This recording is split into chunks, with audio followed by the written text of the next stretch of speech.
makeup is like, it can be your best friend, and it can just be that one thing that can lift you up in your day, like a nice pair of high heels sometimes. My name is Diptii Shah. Today I have with me the founder and CEO of Natasha Moor Cosmetics, Natasha Moor herself. Hi, Natasha, and welcome to the show. Hi, Diptii. It's so nice to meet you. Same here, Natasha. Such a pleasure. Thanks for having me. Natasha, when and how does whole idea of bringing a beauty brand into the world originate? So I started my career as a makeup artist. And by the way, the first thing I notice when I see someone is obviously their face. And I have to say, you have the most amazing skin. Like, that was the first thing I was looking at. I was like, oh my God, her skin is amazing. Thank you. Despite all our technical issues in the beginning, that's all I could notice. But I started my career as a makeup artist because I had a true passion for beauty and the way that confident makeup could make someone feel confident. So as a makeup artist, I was traveling, I was doing makeup on brides. I got recognition as being one of the top 10 makeup artists to do Indian brides globally. And that was what really inspired me to start a brand. How did you name your brand? Natasha Moor? It's named after me. No, I was thinking of names that weren't necessarily related to me. And I had this whole process where I was like, okay, as a business, do I want it to be very much about me? Do I want it to be about something else? And I actually thought that the brand best represented people that I came across in my life. And that was always more.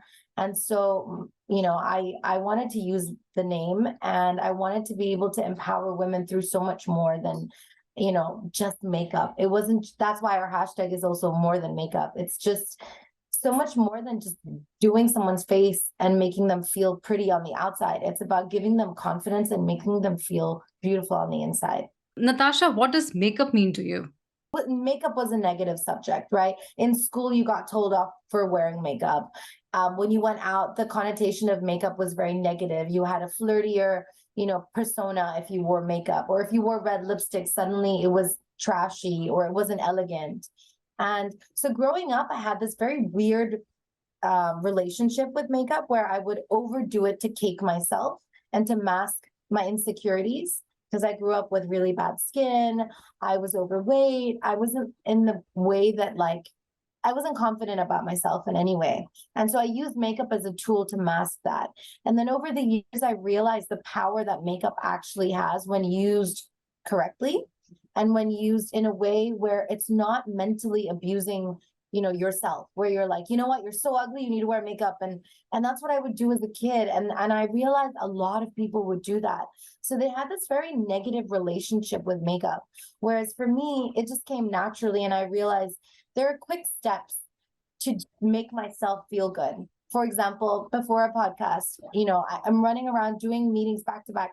I don't have time to do my makeup. I have 5 minutes. What do I do? So I created like a quick 3-step process to get, like my skin looking the way that I want for a camera or for a meeting or whatever it is. So my relationship with makeup now and my perception of makeup is very, very different.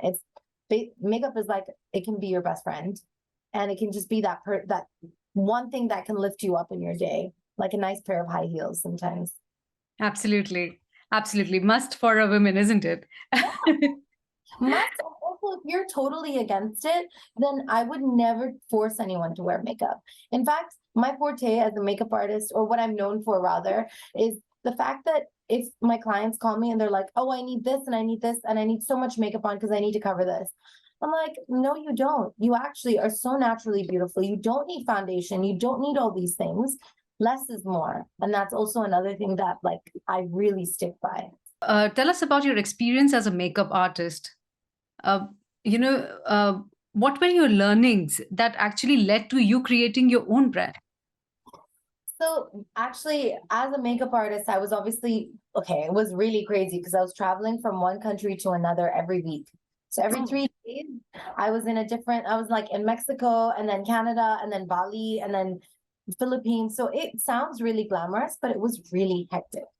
And the thing that I learned from the experiences that I had was actually the same thing throughout. It was all the women that I did makeup on, they needed me to be there to give them some form of confidence, whether they were insecure with the marriage that they were getting into, the relationships that, the in-laws, or just out, they were just always dreamed of looking their best that day.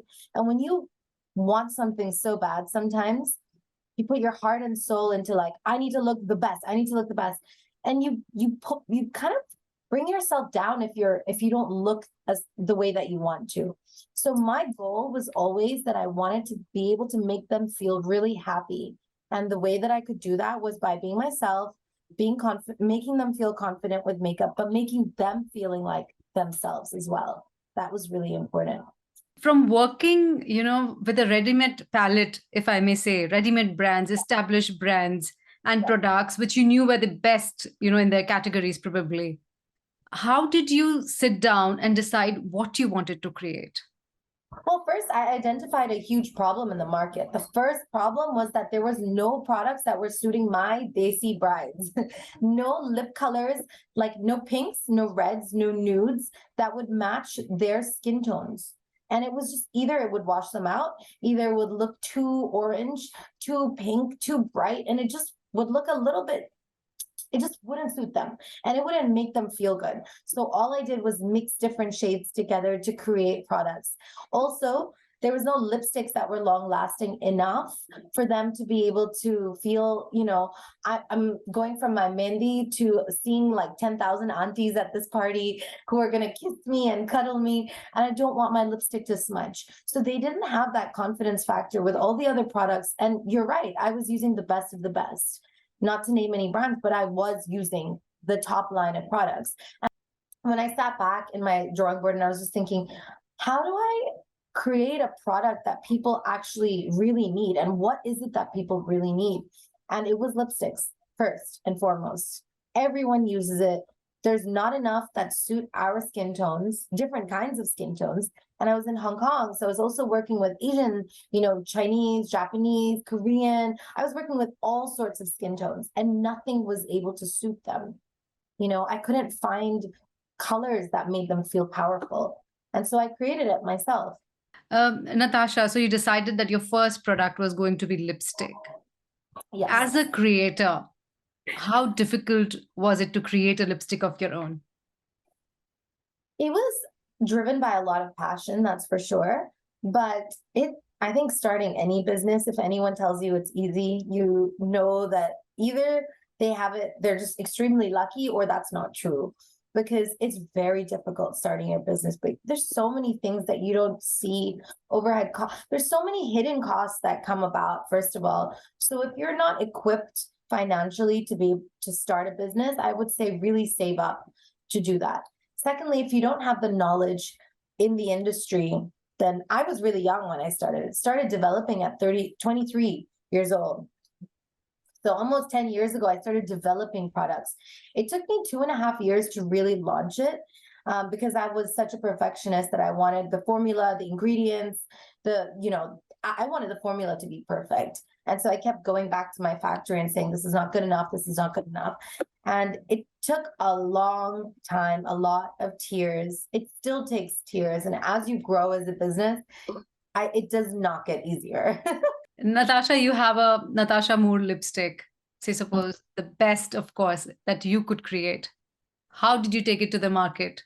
Who bought it first? So before actually launching, I had my own personal issues that I was going through. So as a Sindhi woman, I got married very young. I got married at 24 and my ex-husband was a lovely person, but we were just not a right fit, right? And so for being this young girl in the Sindhi community, got married at 25, who was working like a crazy person, traveling one place to another, there was a lot on me at the time that I had to handle.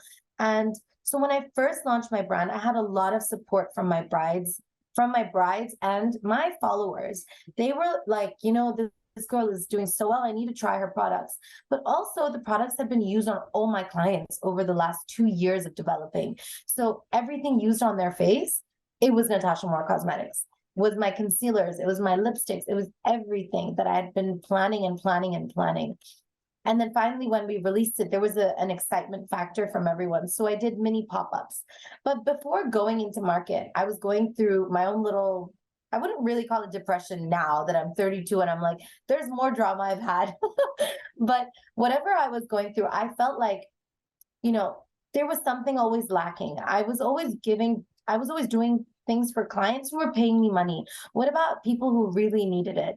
So what I did was I actually went, once my products were ready, I went and visited women's shelters. I went to drug and rehab centers, and I worked with homeless shelters, special needs kids.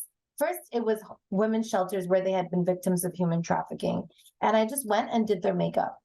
And they gave me the same reaction that clients who paid me a lot of money gave me. And that's when I realized the true power of the product. It wasn't just, okay, yeah, they're paying me money. Of course, they're going to feel good. It was, oh my gosh, these women have been through the worst conditions of their lives, stuffed into wheels of cars. And then I finally get the opportunity to make them feel confident by just doing their makeup, and they get the same reaction. They start taking selfies. They feel powerful. They even asked me, the homeless kids were like, I will never forget this. They were like, oh my God, this shade, I want to buy it. And I was like, oh my God, guys, you need to save money, not for lipstick. Made me feel like, wow, I'm onto something so much more than just makeup. Right. I think it's the right time to talk about the transformative power of makeup. How did you feel? How much power did you feel that you had created it? Yeah, it sounds really crazy sometimes, and it sounds very cocky to say, or yeah, I mean, it does sound like, oh, I had the power to make women feel confident. But when I read the messages from my clients and their parents and their fathers who are paying the bill, who nor in the beginning, you could see the transition also in that. Like in the beginning, when they first meet me, they're like, wow, you're so expensive. What is this? And towards the end of the wedding, their father will come to me and say, I cannot thank you for putting a smile on my daughter's face. Or I don't know how you made my daughter feel so confident. My wife feels so confident. I'm so grateful. I had one father call me Picasso. So it's moments like that that make me feel so content. Like, okay, I'm doing the right thing. Because it's my way of giving back almost, and being able to make women feel confident the way I wasn't able to feel confident when I was growing up. And Natasha, when you initially started your business, who was on your team? Did you have a lot of supporters and a lot of cash to begin with? No, I emptied my bank account to launch my brand. And that's another thing people don't know. It's like I saved up a lot of money, all my bridal money that I was charging a lot. That was my career, and that was the reputation I had built. So I was very grateful that the support came from the clients who believed in my makeup and who liked my style and who paid the premium to get that. But all that money went into starting this business. And I literally saw my bank account go. I'm like, oh gosh, that's it. It's over. And I remember thinking, once I completely emptied that account, I was like, wow, okay, worst case scenario, because I didn't have Sephora or Macy's or any of that stuff at the time. And I said, worst case scenario, all my clients will have lipsticks. All my friends will have lipsticks, because I started with only lipsticks. And then as I started and people showed interest in it, I did pop-ups in different countries. So I did a pop-up in Jakarta, a pop-up in Dubai. And again, all by myself. I had one graphic designer who was with me for 4 years. And she really helped grow the brand with me in terms of like, she grew with the brand. She was 23 years old when she started. I was 27 when I officially launched 26 when I launched Natasha Moor Cosmetics. I had a little bit of an issue when I wanted to launch it at 25, a financial struggle, a hurdle that I came across. So I wasn't able to launch then. I had to delay it by a year, but then I launched it, and it was probably one of the best feelings in the world. Yes, of course, of course. A lot of no's. A lot of people said, no, who are you? You're nobody. Why will anyone buy your product? You're not a MAC. You're not, and there was no Charlotte Tilbury at the time. Huda was just coming up as well. She started lashes, I think, if I'm not mistaken. But there was a lot of like, who are you? You're not anyone famous, or you're just a makeup artist. That was what a lot of people said. But there Right. was also a lot of people who believed and said, no, your products are freaking amazing. And I remember one of the pop-ups I did in Jakarta, we sold out in an hour, less than an hour. As soon as we put everything out there, we completely sold out. And this is the best part. The reaction from people was not, they weren't like, oh no, you sold out. They're like, what? How can you? They were so angry that it made me so happy because they really wanted the product. Right. Show reveals their true anger for something, you're like, I think they really want this product. And till date, when we sell out of, a concealer, for example, it breaks my heart, not as a businesswoman, it breaks my heart as a makeup artist because I'm like, they just need their concealer. And my factories, and, it's so funny having to balance being a businesswoman and then having the makeup artist empathy there, because I want to make sure that I provide to all my clientele. But I'm also like, I need to make sure this is a business and I'm not just giving freebies to everyone. Natasha, at what number of influencers were you? I mean, how many people followed you and on which platform when you actually launched your product? Wow, I can't even remember. It was Instagram. It was not, Ah, it was probably like 15,000 at the time, and it was mostly brides following me. But it was, I always say this, I've given products to people who have 6 million followers and I get zero purchases, nothing. But I've given it to people who have 15,000. I'm a big believer in micro influencers because I am one. I am one in the world of, social media. I think I have a following that is genuine and that really want to purchase what I talk about. For example, whether it's beauty or fitness or health or anything I speak about. First of all, the people who follow me know that I'm not going to lie and I'm only going to give them the best of the best and what I truly believe in. And so I've been able to keep that, which is why I'm not turning this into a business, or I'm trying not to turn this into a business, because I want this to be very authentic. I want people to know that they have someone they can trust and rely on, just like my products. so your fans are actually your true fans. You know, they say 1,000 true friends is all you need to start a business. It's true. It's true because they're very supportive. And sometimes I find it really hard to believe that, like, I have a fan or follower. I find it weird saying fan, but like in Chile or in art, like anywhere, I find it when I go to these countries and people message me and they're like, wow, I haven't even been there, by the way. Or people messaging me, do you ship to the here? I'm like, wow, there's so much demand for a product that I've built over just a short period of time. And I am very proud, but it's also because I know, like, all the shade names are affirmations. So that's another, by the way, point that I never even brought up.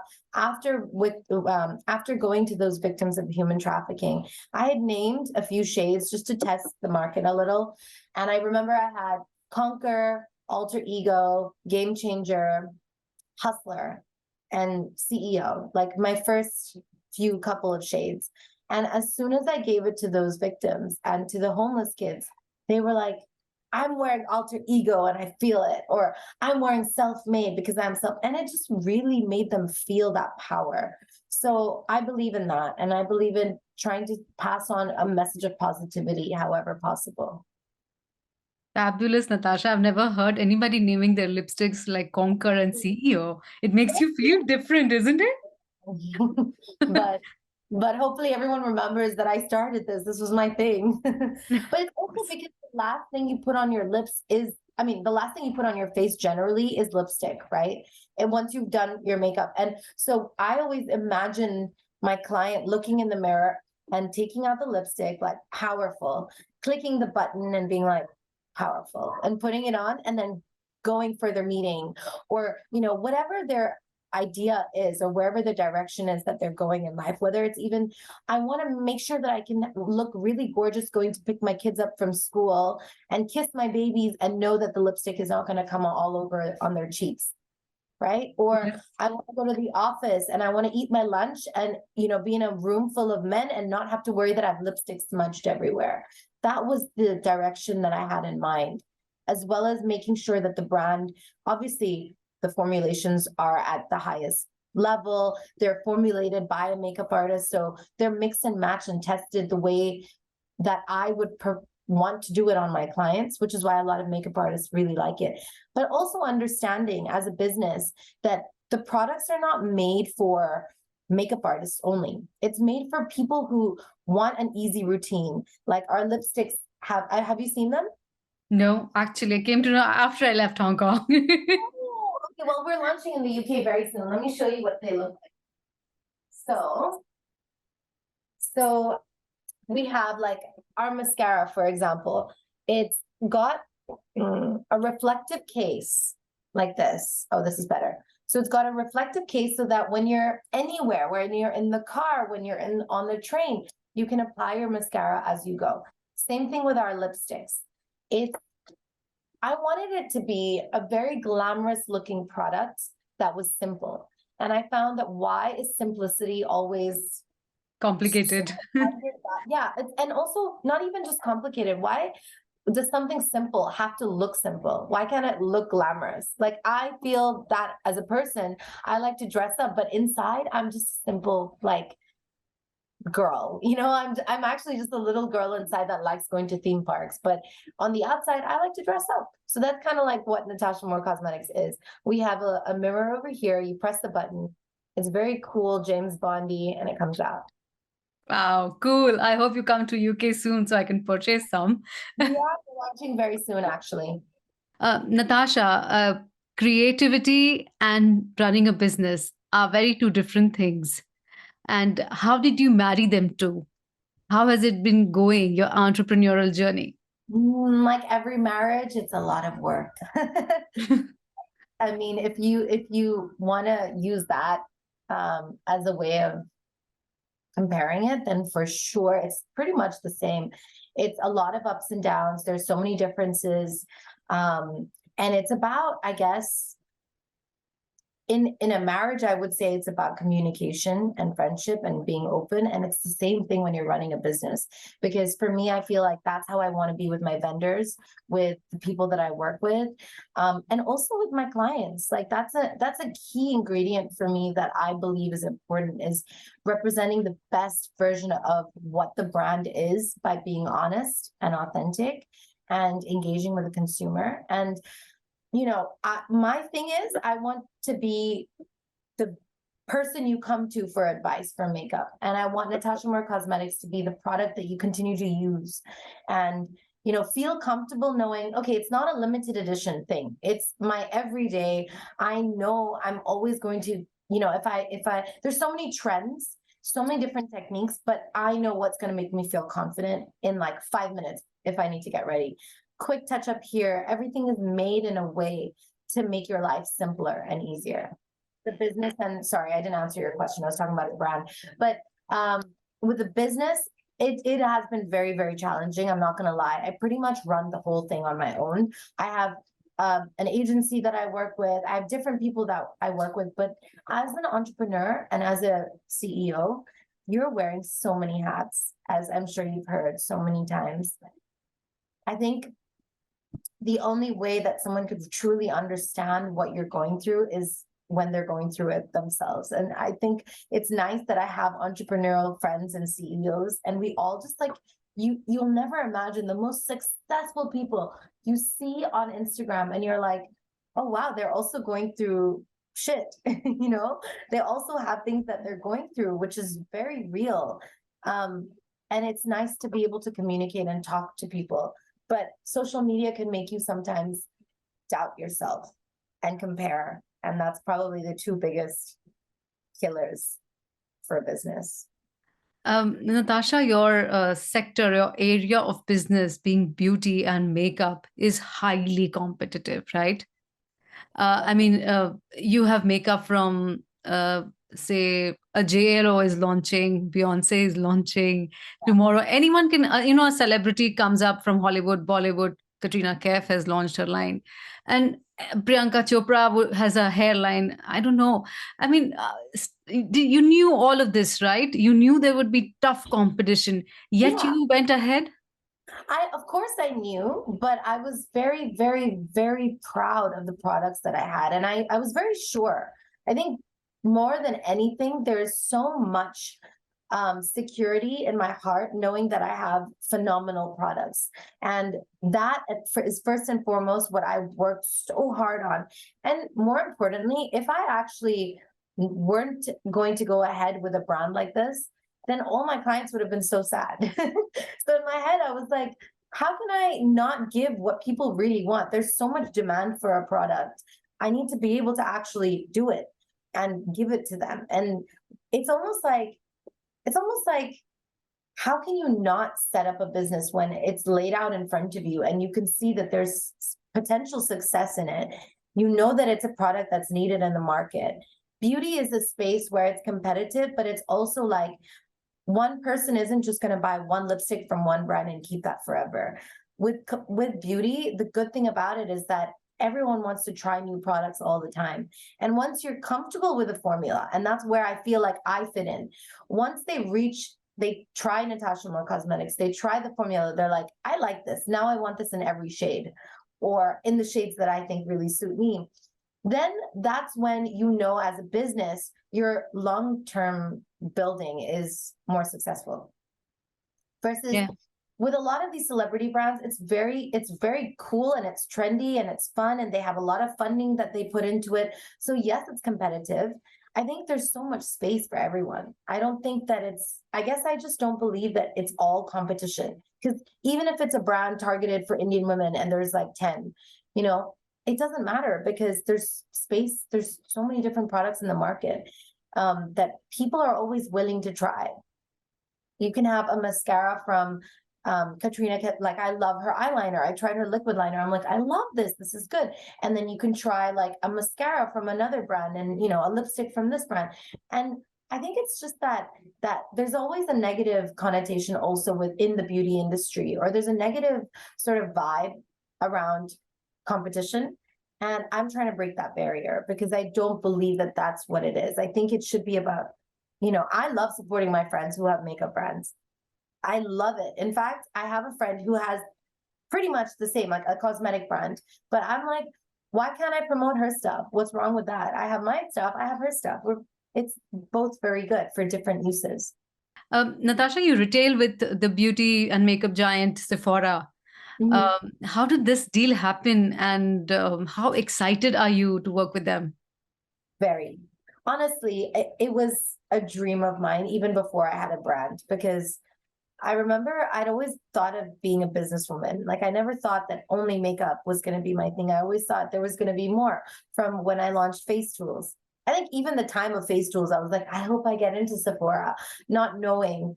But the thing is, Sephora is just it's just a giant. Everyone knows who they are. And to be in a store like that is probably one of the greatest feelings and the greatest achievements that I've had.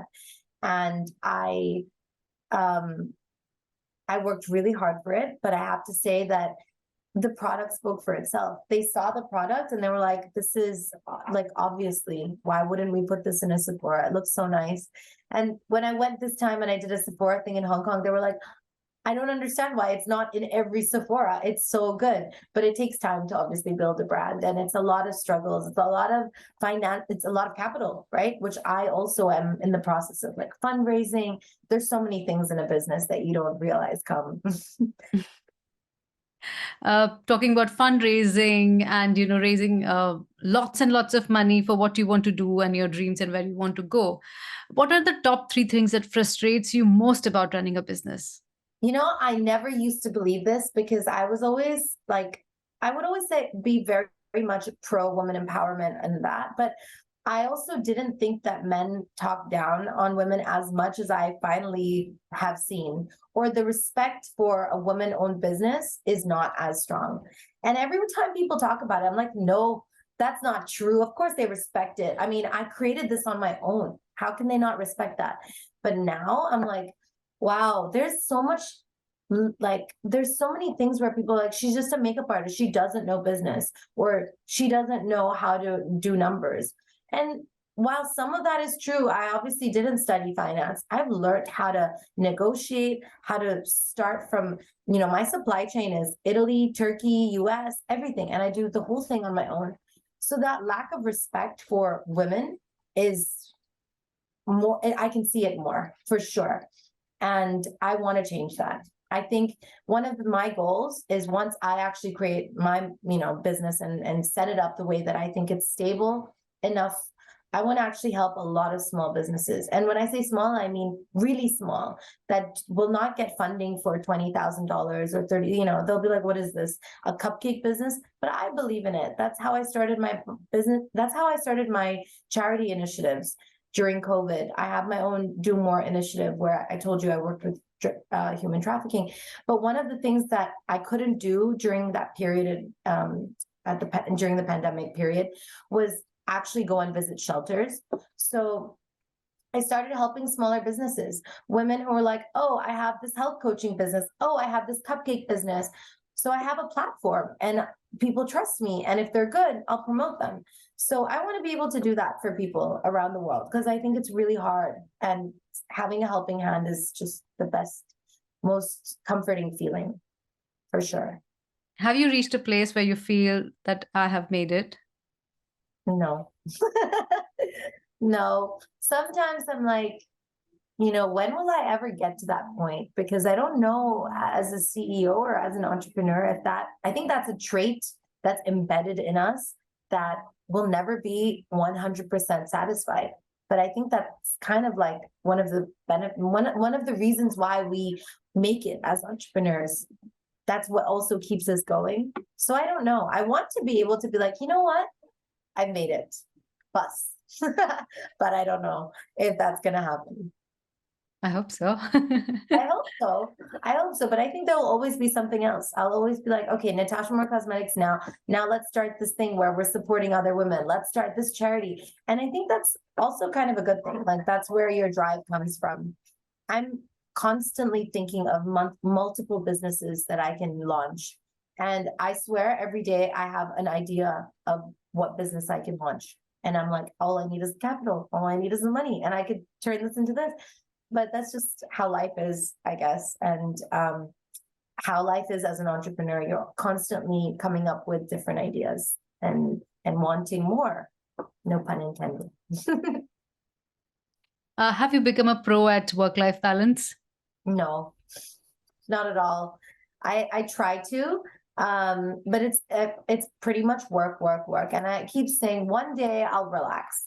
In fact, recently I've had someone say, I think you need to take some time off because you're just, when you're so soaked into the business that you need to step away and just breathe. That's where I'm at right now. And I took one Sunday off, but other than that, no, I try.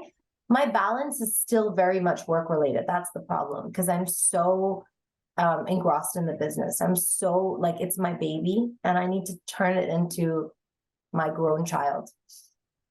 And you cannot stay away from it, right? You have to be there to mother it. Exactly. What is your message about makeup to all the women in the world? Message about makeup, do whatever makes you comfortable. Don't follow trends if it doesn't make you comfortable. If you feel like you're not, you don't want to wear purple eyeliner and green eyeshadow and red lipstick, don't do it. Just because people are doing it doesn't mean that's what it is. Makeup is there to make you feel confident. And then the second thing is about makeup, don't feel scared also or intimidated or overwhelmed to use it because it's a tool to give you confidence. And that's, if you think about it that way, you'll have a much better relationship with makeup for sure. Thank you so much, Natasha. Thank you so much for sharing your journey and such words of inspiration for everyone. I wish you all the best. Thank you. I appreciate you and just appreciate everything that you're doing and bringing light to a lot of entrepreneurs. So that's amazing. Thank you, Natasha. Thank you for your time.